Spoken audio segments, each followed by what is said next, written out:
Let's go to the nation's capital, where it has been a very busy day on the first sitting day of the year. And let's bring in Keith Wolahan, the Liberal member for the Victorian seat of Menzies, of course, and he's also a member of the House Committee on Economics. Thanks for joining us, Keith. First up, big news really from the Coalition today, in that you've decided to put up amendments but not oppose the broken promise tax cut plan that Labor's putting to Parliament. Why will the Coalition not oppose this broken promise? Thank you for having me, Chris. And it is a big day. It's the first day back at Parliament for 2024.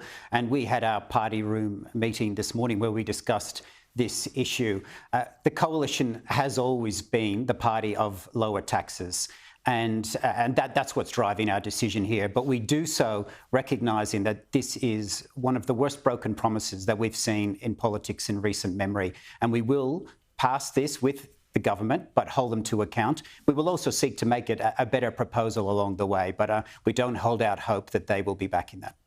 Yeah, the trouble is these tax changes, of course, reduce the tax cuts for people on higher incomes, and they were the ones who were having to wait. You know, we had stage one, stage two. The idea was that the higher incomes would wait till stage three, and that's been ripped off them largely with these changes. And that's exactly right. This is called stage three for a reason, because there was stage one and there was stage two. And the people on those incomes have been waiting very patiently for this. And many people have made plans in conjunction with advice from financial planners about their whole future.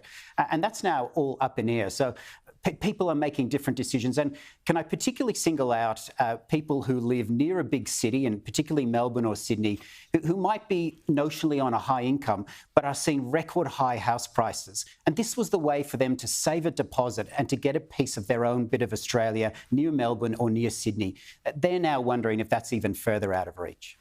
Yeah, now tell us about the tax scales in the future, because this wasn't attempted to some significant reform. Under the law as it is now, stage three would have seen that everybody from $45,000 a year right up to $200,000 a year would pay no more than 30 cents in the dollar of tax, so that people would be rewarded for promotions and second jobs and the like rather than penalised.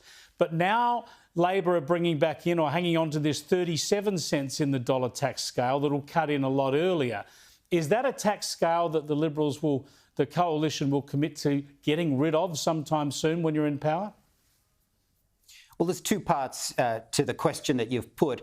The first is that it was real reform, and it's not just lower tax across a wider range. 30 cents is a key marker because many people structure their tax affairs through companies and trusts so that they can reduce tax. When we make that a more simplified, common measure, there's less red tape in the economy. People are spending less on their accountants. They're actually just getting to work, working on their business. That complexity has now been reintroduced. In terms of what we will do going forward, now that we're making this commitment for this change, we'll need to do our homework. One of the things that we won't do as a coalition is rush this forward, and we won't just announce something for a political gain. We will do our homework and make sure that it's costed properly, because we need to make sure that we're responsible when it comes to the budget, as well as making simpler, lower taxes for Australians. Whatever you do this time, though, or next time, you're going to have to legislate it to happen in that term, because clearly this idea of staged tax reform over a number of terms doesn't work, because when Labor gets in, they just scrap it.